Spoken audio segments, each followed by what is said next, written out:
Good morning guys, samahan niyo ako magluto ng nilagang baka at pritong isda. Tapos ko lang linisan at tiwain yun guys. Nakaready na rin yung mga sangkap. Tara, mauna natin ilutuin guys ay nilagang baka kasi masyado matagal te. Yun guys, kinukuha ko na yung pressure cooker at para malagyan na ng tubig. Isang tubig ang gagamitin natin guys, malinis naman yan. At iniinom din namin yan.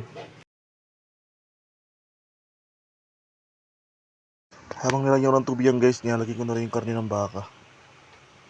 Malinis na yung karning baka guys, inugasan ko na yung bago ko ilagay dyan.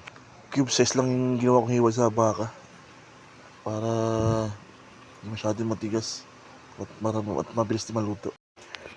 Ayan guys, kapait na rin ako ng mantika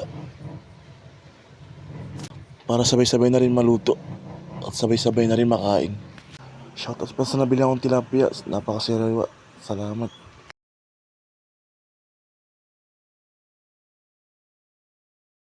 Mantika check kung mainit na at kung pwede na salangan ng tilapia.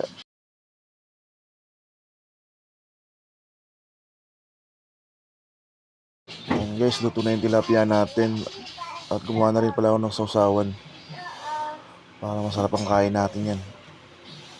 Hintayin na lang natin yung nilagang baka. Ayan guys, luto na rin yung nilagang baka. Tara kumain guys.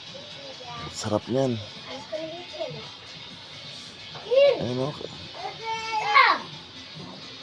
Ulong favorite guys.